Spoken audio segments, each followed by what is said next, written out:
Okay, so hopefully you have everything laid out.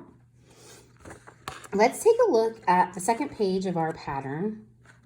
And looking at this, it's to go in conjunction with the video. And we've got our thread cut. We threaded our needle. And now we're going to follow our pattern to practice this flat peyote stitch. Once we start beading, we're going to want to keep a 4-inch tail, and I'll show you what that means in a second, because we're going to have to weave that back through when we're done our triangle just to keep the piece from falling apart.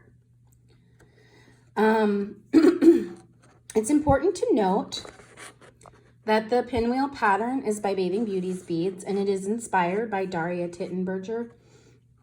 Daria does a lot of contemporary geometric beadwork. I would highly recommend checking her out. Her pieces are fantastic.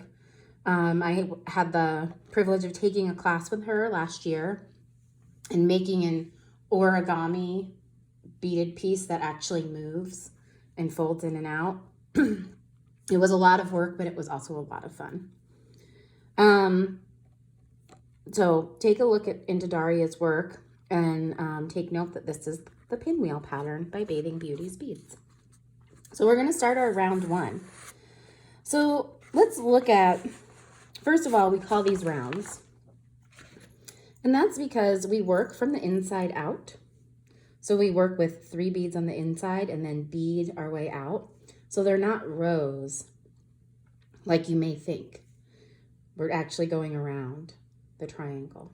So that's why they're called rounds. Then you'll notice the way that the pattern is written. It has the numbers in parentheses associated next to the color in the pattern. And if you look at round 1 and round 2, there is a slight difference in that the first round, there's no commas between all of the beads. And that means you pick them all up at the same time. So you'd pick up one of A, one of B, and one of C. Whereas in round 2, there's commas. And those commas mean we're going to weave into a bead from the previous round first before we pick up a bead, before we pick up our next beads. And there's also a phrase called step up. Once you get past your first round, stepping up is what you do until you finish your project. And that's how you get into the round that follows. And I'll show you all of that. You'll notice that we use only 3 of the colors in the first 2 rounds because of the way the pattern's written out. And then by the 3rd round, we start to add in that color D, which is actually the majority of our pattern. And that's what gives it that sparkle, that sparkly purple. So let's get started. Okay, so in the first one, we're picking up one of A, one of B, and one of C. So let's pick that up.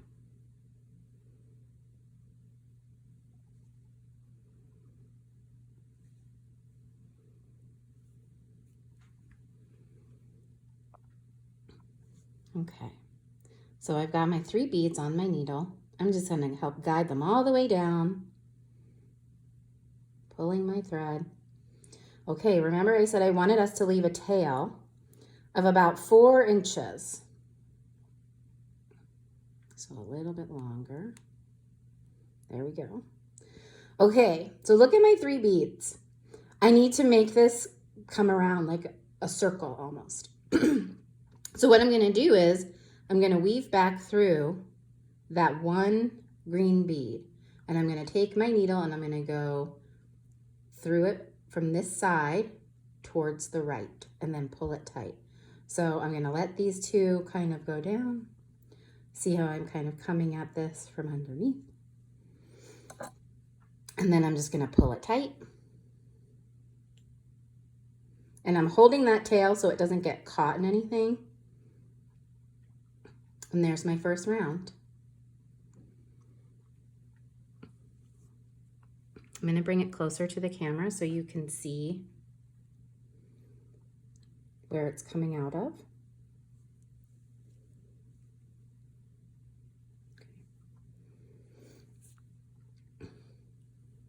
Okay, see, coming out of there,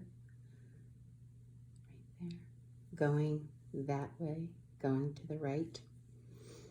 Okay, so now we're in round 2. Round 2 has commas. So we're going to pick up 2 of A. So I pick up my 2A. And remember I said that comma means we have to go back through a bead from the previous row.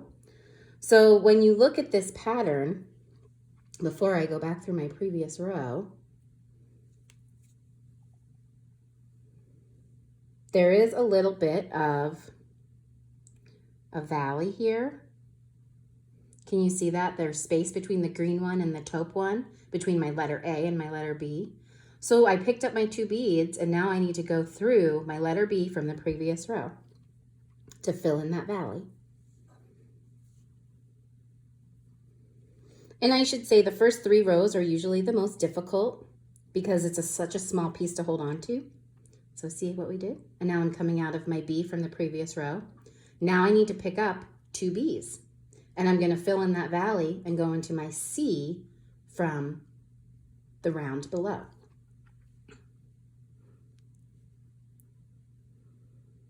So 2 B's,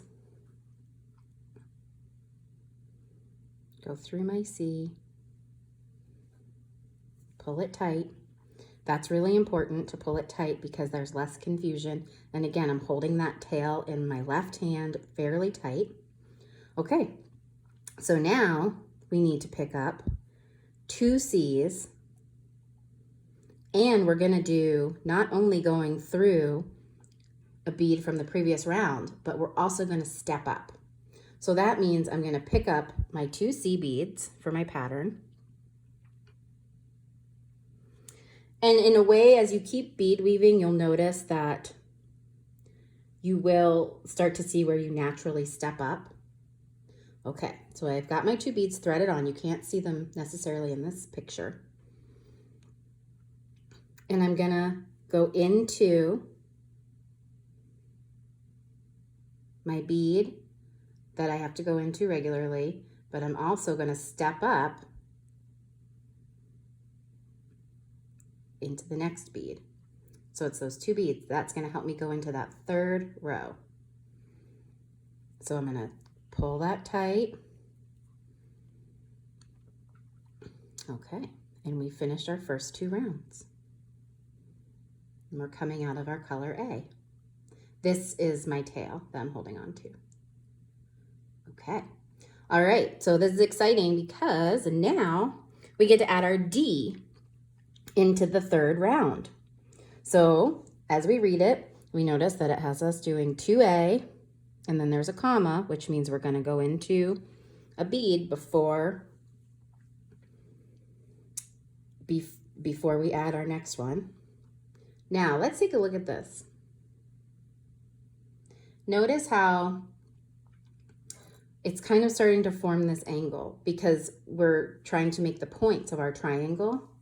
So I want to go into this one because that's going to help build on that point, keep going out. And that's, if you take a look at the finished one, can you kind of see how that keeps building out? So I put those on, I put my 2A on. Okay, it's building out.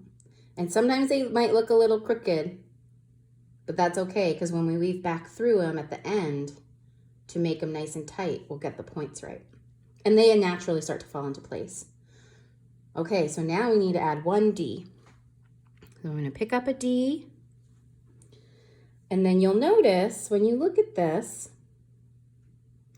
there's a natural progression of how this works. So there's like a little divot. Do you see that? Coming out of my A, it kind of droops down and there's a space, and that's where our D is going to sit. So that means we want to go into the taupe from our last round, not from the first round. So you want to make sure you go into this one, not the one that's a little bit lower, okay? So go into this one. So I'm going to go into it and pull tight. Okay. and it's sitting there nicely. Okay, so now we're going to add 2B. And there's a comma, so that means we're going to go into a bead. And we're going to go into this one. Again, remember, because we're making that point of the triangle. So this is our color B, and see that triangle, that point that we're making. And now we're going to grab a D, and we're going to take up that space. So remember, we've got the space.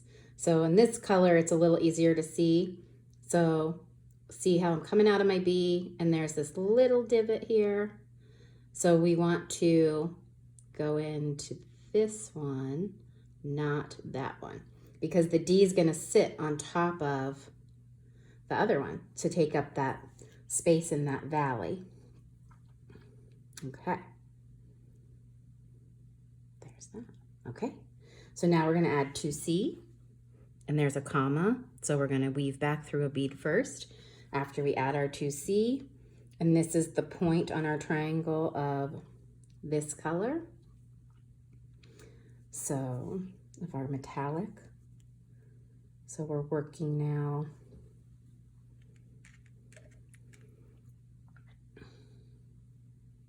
with that side. And now we're going to pick up 1D. And now remember, because we're coming to the end of the round, we have to weave through a bead, and we also need to step up. So we need to weave through a bead, and remember, we're treating this like we have to fill in that valley. So you're not going to weave into the very first green bead that's closest to my gold one. You're going to go to the second one, and then you'll go through this one. So do you see that 2 and 3? And then that's going to put us into our 4th row. So you can start to see by finishing that 3rd round, that you're making this triangle. And like I said, they're going to fall a little wonky in spaces, but it'll all come out as you keep building on it. It'll just get to the right shape that we're going for. And another trick to notice too when you're in each of the rounds is that, so for instance, round 4, this round has 12 beads in total, 3 groups of 4. So we're in round 4, and it has 3 groups of 4, 2, 3, 4, 2, 3, 4, etc. And that's going to be, so for round 5, it's 3 groups of 5, 2, 3, 4, 5. Round 6, it's going to have 6 in each of the groups. So it's kind of a good way to know you're on the right track, or if you're trying to figure out like, oh wait, which round am I on again? Being able to count what each of the arms of the round are like. And there's going to be, we have 7 rounds to do. So go ahead and keep following the pattern, and then I'll come back at the end of the 7th round and we can work on that together.